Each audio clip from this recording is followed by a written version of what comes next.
Hey everybody, this is Martin Zender, and I'm coming to you from Newark, New Jersey, and I look like Hermie, the elf who wanted to be a dentist with my hair going this way, and that's fine with me. I don't care. I can't smoke here because I'm in an airport. Did I say this was Newark? Newark, New Jersey. Well, it is. I'll prove it to you. Look at this. If that doesn't prove to you that it's Newark, I don't know what will. I have to take advantage of this odd situation in order to talk about how we're going to travel in the next eon. The reason I'm in Newark is I've been 28 hours now. I'm on day 2 of trying to get to Ohio from Florida. This is the second day of my saga, my extravaganza. My youngest son, Paul, and his wife are going to have a baby. In fact, they're going to have the baby tomorrow, which tomorrow will be Thursday, and I'm on my way there. But what a wreck this trip has been. This has been, and I'm still not in Ohio yet. Things could still happen. This has been a real mess. And I can only figure that this is meant to be a contrast, and I meant to talk about it. Otherwise, cannot justify this. Of course, we always can, but anyway, at 5 a.m., I was at Fort Lauderdale Airport yesterday. My great and epic plan was to fly to Canton, Ohio via Chicago. Reasonable enough. On United, the friendly skies. You got to put that in air quotes. That's all jokes intended there. Air quotes. The friendly skies. So the friendly skies had the best price. Maybe that's my first mistake. And they said, we're going to send you to Chicago. All well and good. As I got there at the lineup, the woman said, are you on the Chicago flight that was just canceled? I said, I don't know which Chicago flight was just canceled. The one you're on. All right. So yes, there was a giant storm in Chicago of biblical proportions, and that storm was canceling like 300 flights nationwide into Chicago. So we had to rebook, and we stood in line for the longest time. I will tell you this about United Airlines employees. They don't give a crap about their customers. And they're slow. They're so slow. Everybody had to change their tickets. There was a giant line. I don't know if the person behind the screen was writing a novel or writing home or doing their banking for the month. I don't know. But they sure as hell weren't helping customers get new flights. Anyway, I waited an hour and a half.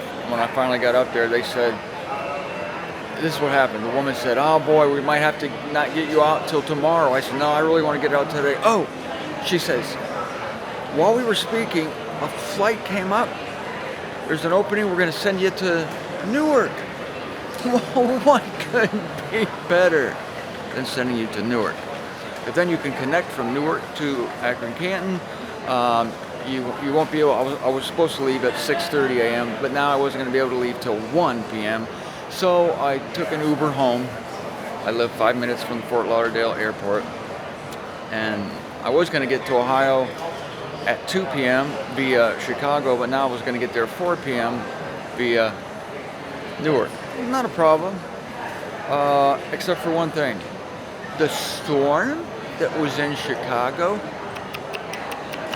went wee all the way to Newark, and there was like biblical type storms in Newark. Biblical. I mean, they couldn't believe it. In fact, our plane left Fort Lauderdale to go to Newark, but the plane was forced to land in Dulles.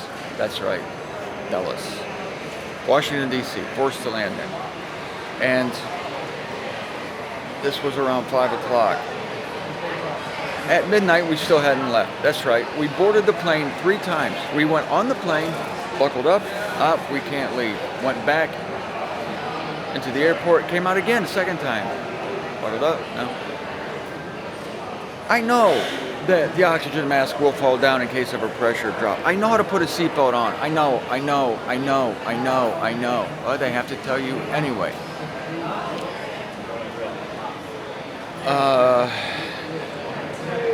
By the time we got out of Dulles, oh, by the way, I'm going to show you a little photo I took with a guy I saw at the store there at Dulles Airport in Washington, D.C. So you're looking at that now. Yeah. He wanted my autograph. And luckily I had a copy of How to Quit Church Without Quitting God, so I gave him an autograph of my book. So anyway, got on the plane at midnight, 12:30. We finally took off for good. No more false alarms. And we got to this wonderful airport. Look at the beauty. Look at the beauty.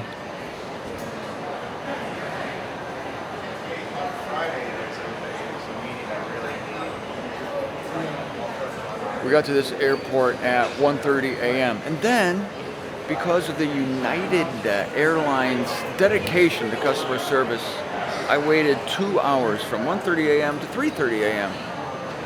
to rebook my flight, which I'd obviously missed my connecting flight to Canton, Ohio, my hometown. Yes, I missed it.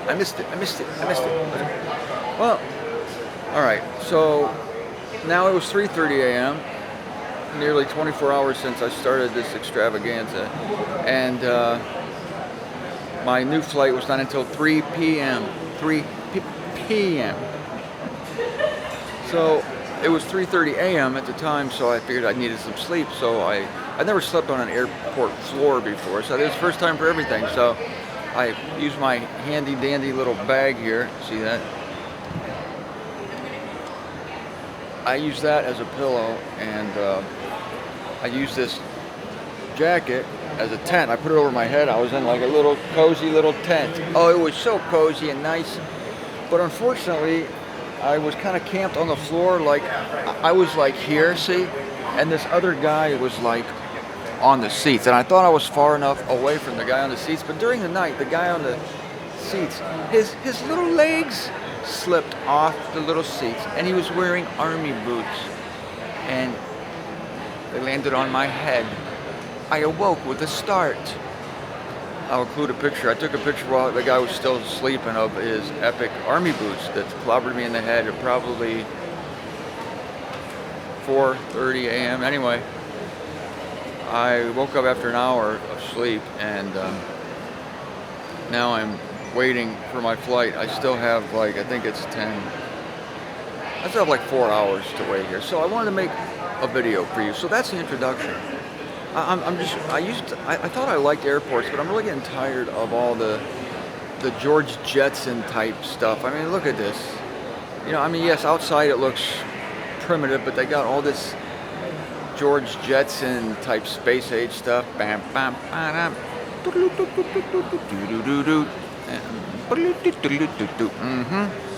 yeah, you can't even order breakfast. You know, in the old days, you order breakfast, a nice serving woman comes over to you and she says, "Would you like some coffee, hun? Can I get you some scrambled eggs, hun?"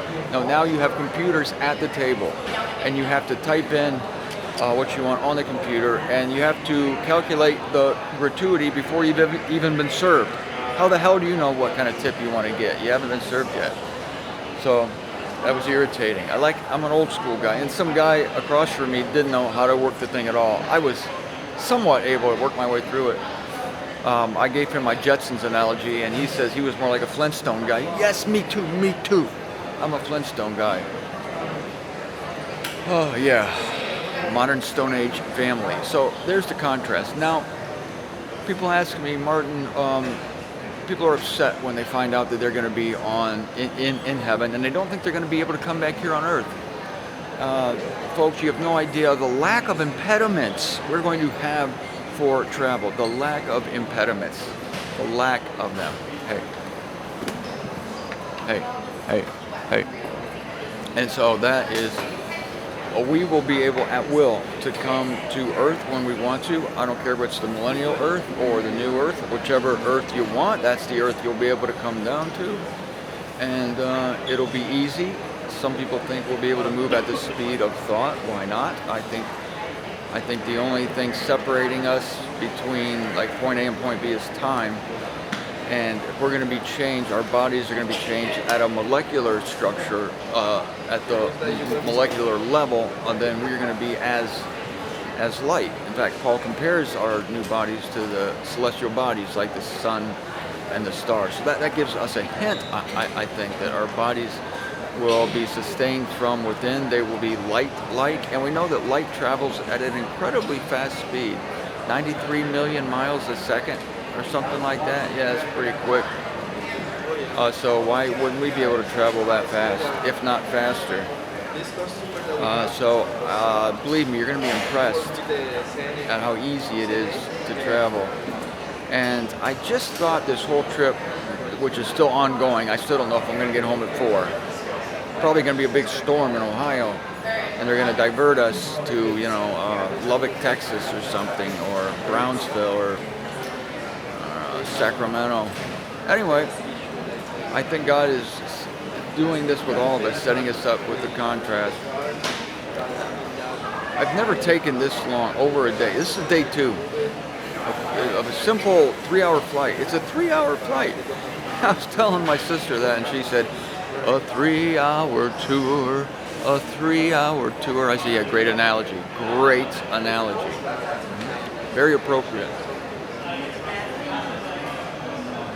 So I'm not home yet, but anyway, I'll let you know how things go with Paul's little baby. This does not mean I'm going to be the G word. My son is having a baby, okay?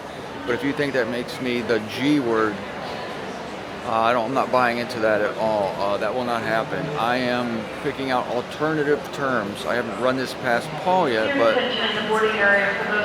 I'm thinking of slick or chief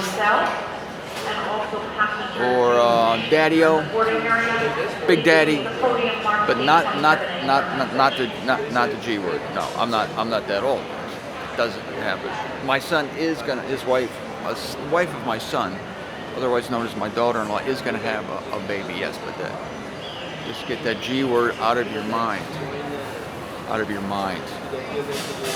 So we will not be limited to the celestial world. We'll be able to come and go. Some people get hung up on it. They get hung up. They think that since we're in the celestials, we're glued there.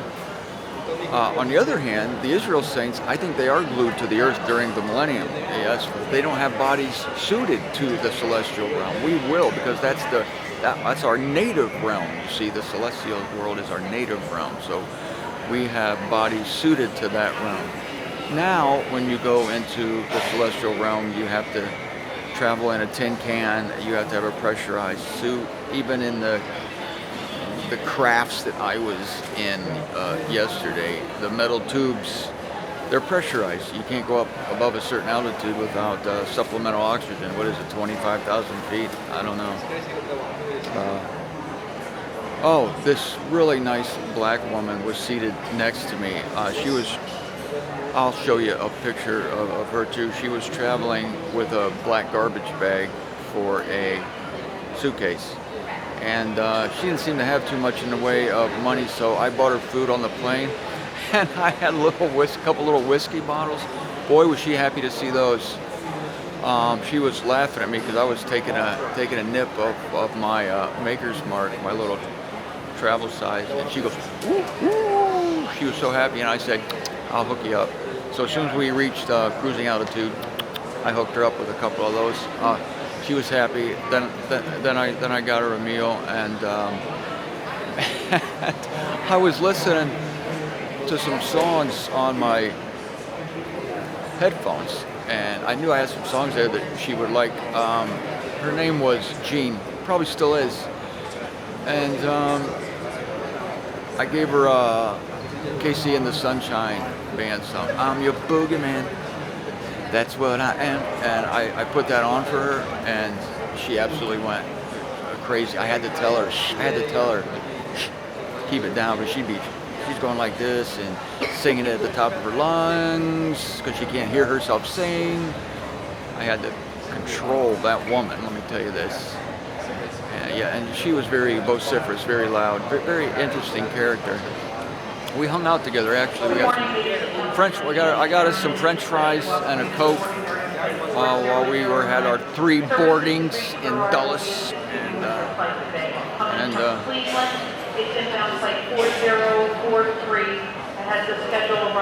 in fact, this was cute. I have to tell you this. On the last leg of the flight at 12:30 a.m. when we finally left Dulles to come to Newark, she put her head on my shoulder. That was so sweet, you know. She was tired and she felt comfortable with me, and she just put her head down on my shoulder. I thought that was nice. The flight was only an hour. I actually slept a little bit, and so did she. Think of the stories of the souls we're going to encounter. We're going to meet in our celestial roles. It's going to be incredible, and the characters that we meet. I'm looking forward to it. I thank God for the contrast. That's what it's all about, ladies and gentlemen. It's all about the contrast. Remember that. God doesn't waste anything. See this crap on the loudspeaker. Oh, it's getting so old, so old. I mean, I can see being flying for 2 days if you're going to Afghanistan or the South Pole or Tasmania. But when you're going from Fort Lauderdale to Ohio, you don't fly for 2 days. All right, this is Martin Zender signing off with my speaking partner here, signing off from Newark. Shut up, lady. Honestly, she likes to hear herself talk. Her kids never listen to her. Her husband never listens to her. And she comes to work and she can talk and nobody can stop her. She's a queen of the loudspeaker. So she just goes on and on and on, and I guess I shouldn't begrudge her that. She has no home life, obviously. She doesn't know how to shut up. Yeah, so Martin Zender signing off from Newark, New Jersey.